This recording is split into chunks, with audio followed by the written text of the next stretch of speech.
Olá, pessoal. Vamos mais a um capítulo do livro Os Mensageiros. Convido vocês a estudar comigo esse grande aprendizado que André Luiz nos traz para que a gente compreenda um pouco sobre como é a vida lá no mundo espiritual, para que a gente não caia de paraquedas, não é isso? Então, convido vocês a esse aprendizado, a mais um estudo. Se vocês gostarem do vídeo, convido vocês a curtirem, a compartilhar. Se bem que eu não ligo muito para isso não, o importante é que você esteja aqui e aprenda um pouco, assim como eu, sobre esta linda história em que o André Luiz, no caso, ele vivenciou e nos trouxe, né, na verdade, né, com a ajuda do grande médium Francisco Cândido Xavier, entre outras tantas histórias que vou trazer aqui. Então vamos lá. Capítulo 2 do livro Os Mensageiros. André conversa com Tobias. Comunicando meus novos propósitos a Tobias. Verifiquei a satisfação que lhe transpareceu do olhar. Fique tranquilo, disse bondoso, você possui a quantidade necessária de horas de trabalho para justificar o pedido. Aniceto é apresentado como um antigo companheiro de serviço espiritual que ocupa uma posição de instrutor na comunicação, onde presta um concurso respeitável. Ele é descrito como uma figura serena, madura e otimista, que recebe André Luiz e Tobias com extrema gentileza. Aniceto é reconhecido por sua energia e calma refletida, além de demonstrar interesse no progresso espiritual de André Luiz. O encontro entre André Luiz e Aniceto é uma das primeiras experiências de André no plano espiritual após sua desencarnação. Aniceto atua como um guia espiritual para André, mostrando-lhe como é a vida após a morte, os diferentes níveis espirituais e como funciona o trabalho dos espíritos no plano espiritual. Desempenha um papel importante na educação espiritual de André Luiz. Ele o orienta, ensina sobre os princípios da vida espiritual, as leis que regem o universo e as consequências das ações humanas na vida após a morte. Aniceto é um espírito mais evoluído, enquanto André ainda está se adaptando à sua nova realidade espiritual. A afinidade entre os dois permite que Aniceto auxilie e oriente André em seu progresso espiritual.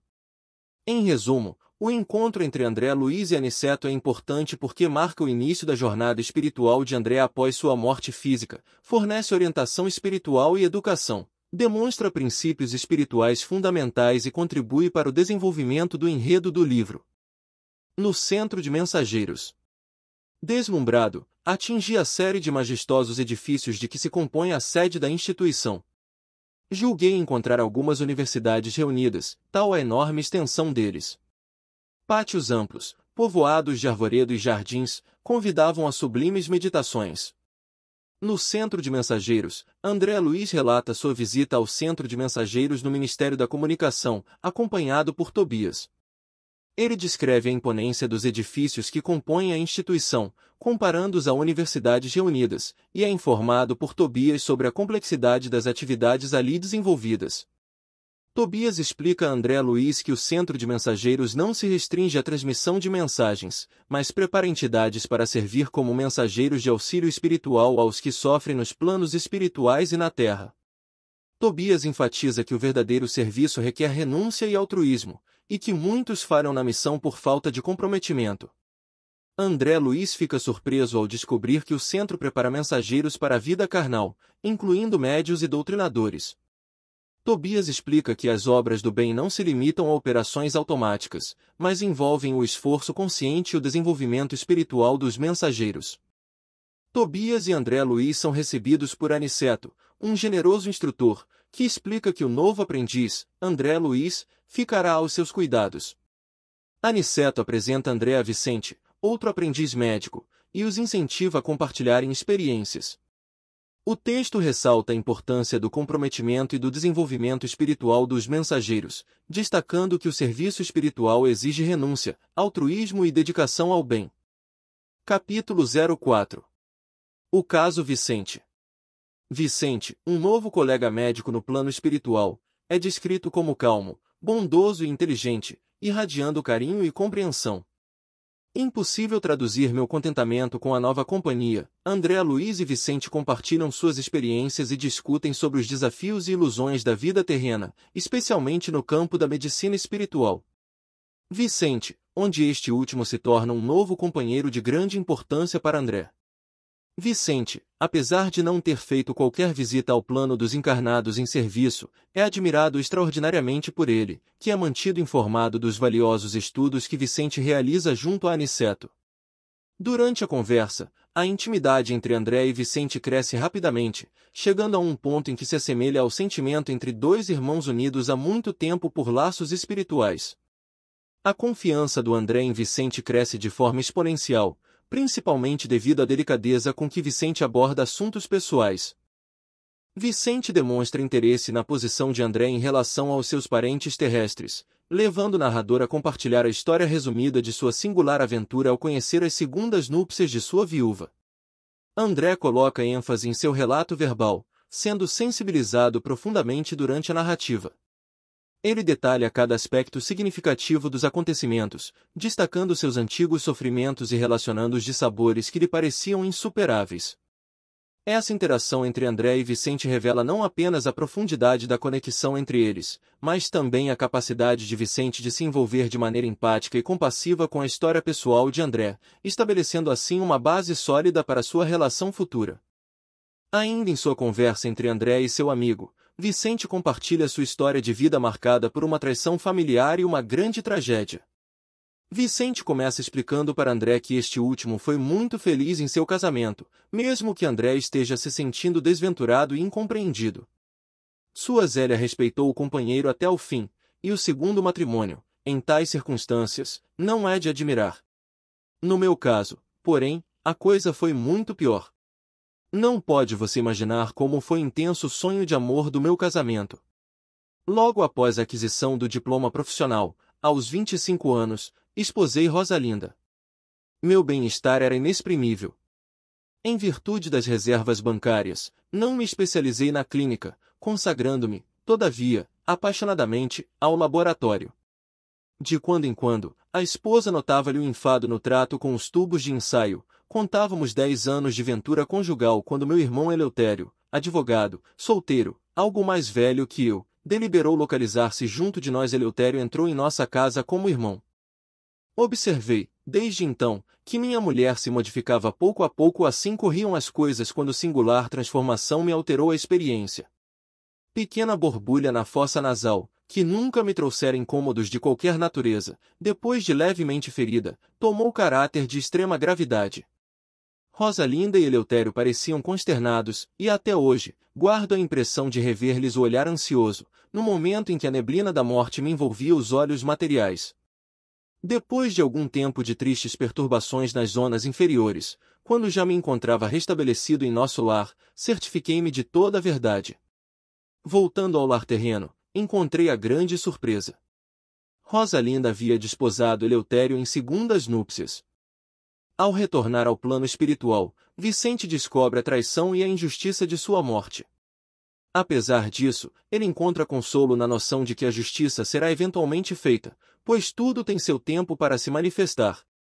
Ao perceber a tristeza do narrador, Vicente redireciona a conversa para algo mais positivo, enfatizando a importância de dedicar-se às necessidades dos que estão vivos e precisam de ajuda.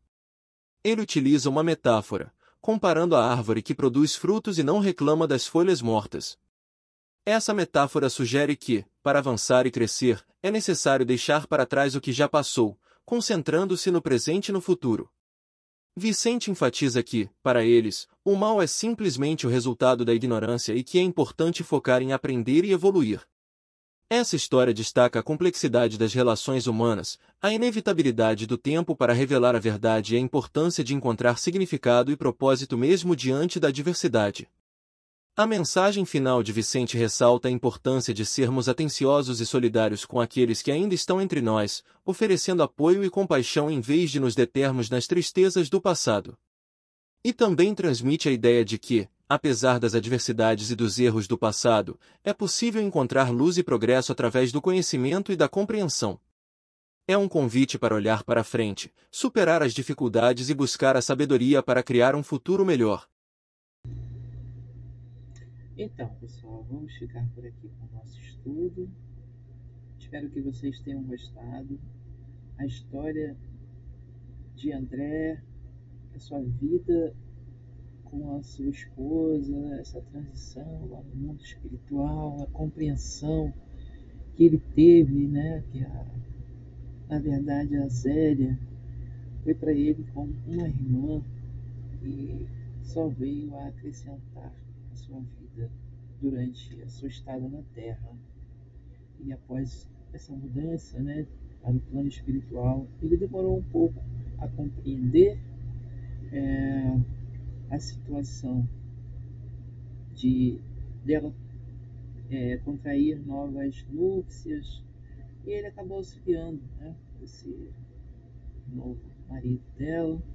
E o caso Vicente nos traz também essa coisa de traição, realmente traição, tanto que o André conta a história para ele e diz: não, sua história não foi tão assim quanto a minha, a sua Zélia te valorizou, a minha não, né? Usou das artimanhas para deixá-lo doente, contrair então assim uma doença fatal, e ele vira óbito.